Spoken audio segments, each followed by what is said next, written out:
ಜಾರ್ಖಂಡ್ನ ಮುಖ್ಯಮಂತ್ರಿ ಅವರು ದೆಹಲಿಗೆ ತೆರಳಿದ್ರು. ಭೂ ಹಗರಣ ವಿಚಾರಣೆಗೆ ಸಂಬಂಧಪಟ್ಟಂತೆ ಅಂದ್ರೆ ಭೂ ಹಗರಣದ ವಿಚಾರದಲ್ಲಿ ಅಕ್ರಮ ಹಣ ವರ್ಗಾವಣೆ ಮಾಡಿದ್ದಾರೆ ಅಂತ ಇಡಿ ಕಡೆಯಿಂದ ಅಥವಾ ಜಾರಿ ನಿರ್ದೇಶನಾಲಯ ಕಡೆಯಿಂದ ಅವರಿಗೆ ಸಮನ್ಸ್ ಬಂದಿರುತ್ತೆ. ಅದು 10ನೇ ಸಮನ್ಸ್ ಆಗಿತ್ತು.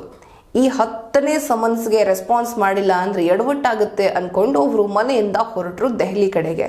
ಜಾರ್ಖಂಡ್ನಿಂದ ದೆಹಲಿ ಕಡೆಗೆ ಹೊರಟಂತಹ ಜಾರ್ಖಂಡ್ನ ಮುಖ್ಯಮಂತ್ರಿ ಹೇಮಂತ್ ಸೊರೇನ್ ರವರು ಇದೀಗ ನಾಪತ್ತೆಯಾಗಿದ್ದಾರೆ. ಅವರ ದೆಹಲಿ ನಿವಾಸಕ್ಕೆ ಹೋಗಿ ಹುಡುಕಾಟ ನಡೆಸಿದಾಗ ಅವರು ಅಲ್ಲಿ ಇರಲಿಲ್ಲ. ಇಡೀ ಮನೆಯನ್ನ ಉಲ್ಟಾ ಪಲ್ಟಾ ಮಾಡಿ ನೋಡಿದ್ರು ಕೂಡ ಅವರು ಸಿಕ್ಕಿಲ್ಲ. ಜೊತೆಗೆ ಮನೆ ಹೊರಗಡೆ ಅವರ BMW ಕಾರ್ ನಿಂತಿತ್ತು, ಆದ್ರೆ ಕಾರ್ನಲ್ಲಿ ಸರ್ ಇರಲಿಲ್ಲ. ಹೀಗಾಗಿ BMW ಕಾರನ್ನ ವಶಕ್ಕೆ ಪಡೆದುಕೊಂಡಿದ್ದಾರೆ ಜಾರಿ ನಿರ್ದೇಶನಾಲಯದ ಅಧಿಕಾರಿಗಳು.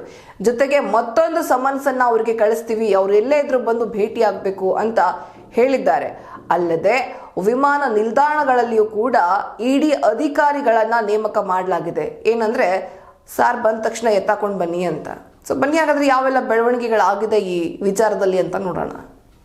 ದೆಹಲಿಗೆ ಬಂದ ಬಳಿಕ ಜಾರ್ಖಂಡ್ನ ಮುಖ್ಯಮಂತ್ರಿ ಹೇಮಂತ್ ಸೊರೇನ್ ನಾಪತ್ತೆಯಾಗಿದ್ದಾರೆ.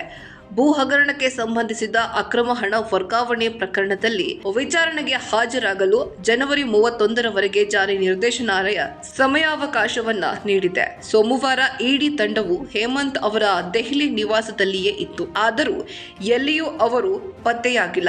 ಬಳಿಕ ಅವರ BMW ಕಾರನ್ನ ಇಡಿ ವಶಕ್ಕೆ ಪಡೆದಿದೆ. ಈ ವೇಳೆ ಹೇಮಂತ್ ಸೊರೇನ್ ಎಲ್ಲಿದ್ದಾರೆ ಎಂಬ ಬಗ್ಗೆ ಯಾವುದೇ ಮಾಹಿತಿ ಇಲ್ಲ ಎಂದು ಇಡಿ ಅಧಿಕಾರಿಗಳು ಹೇಳಿದ್ದಾರೆ. ಸೋಮವಾರ ದೆಹಲಿಯಲ್ಲಿರುವ ಸಿಎಂ ಹೇಮಂತ್ ಸೊರೇನ್ ಮನೆ ಮೇಲೆ ಇಡಿ ದಾಳಿ ನಡೆಸಿತ್ತು. ಈ ವೇಳೆ ತನಿಖಾ ತಂಡ ಕೆಲವು ದಾಖಲೆಗಳನ್ನ ಹಾಗೂ ಅವರ BMW ಕಾರನ್ನ ಜಪ್ತಿ ಮಾಡಿದೆ. ಇಡಿ ಉನ್ನತ ಮೂಲಗಳ ಪ್ರಕಾರ ತನಿಖಾ ಸಂಸ್ಥೆಗೆ ಮುಖ್ಯಮಂತ್ರಿ ಕಚೇರಿಯಿಂದ ಮೇಲ್ ಬಂದಿದೆ. ಜನವರಿ 31ರಂದು ಸಿಎಂ ತನಿಖೆಗೆ ಸಹಕರಿಸಲಿದ್ದಾರೆ ಎಂದು ಹೇಳಲಾಗಿತ್ತು. ಅವರನ್ನ ಪತ್ತೆ ಹಚ್ಚಲು ಜಾರಿ ನಿರ್ದೇಶನಾಲಯದ ಕೆಲವು ಅಧಿಕಾರಿಗಳು ವಿಮಾನ ನಿಲ್ದಾಣದಲ್ಲಿ ಬೀಡು ಬಿಟ್ಟಿವೆ. ಶನಿವಾರ ತಡರಾತ್ರಿ ಸೊರೇನ್ ದಿಢೀರ್ ದೆಹಲಿಗೆ ಹೊರಟಿದ್ರು. ಇನ್ನು ಚಾರ್ಟರ್ಡ್ ವಿಮಾನದಲ್ಲಿ ಮುಂಜಾನೆ ದೆಹಲಿಗೆ ಬಂದಿದ್ದರು. ಅಂದಿನಿಂದ ಇಲ್ಲಿಯವರೆಗೂ ಅವರು ಎಲ್ಲಿದ್ದಾರೆ ಎಂದು ಯಾರಿಗೂ ತಿಳಿದಿಲ್ಲ. ಭೂ ಹಗರಣ ಪ್ರಕರಣದಲ್ಲಿ ಜಾರ್ಖಂಡ್ ಮುಖ್ಯಮಂತ್ರಿ ಹೇಮಂತ್ ಸೊರೇನ್ ಅವರಿಗೆ ಇಡಿ 10ನೇ ಸಮನ್ಸ್ ಕಳುಹಿಸಿದೆ. ಇದಕ್ಕೂ ಮುನ್ನ ಜನವರಿ 20ರಂದು ಜಾರ್ಖಂಡ್ನಲ್ಲಿ ಇಡಿ ಸೊರೇನ್ರನ್ನ ವಿಚಾರಣೆ ನಡೆಸಿತ್ತು. ಈ ವೇಳೆ ಸೊರೇನ್ಗೆ 50 ಪ್ರಶ್ನೆಗಳನ್ನ ಕೇಳಲಾಗಿತ್ತು.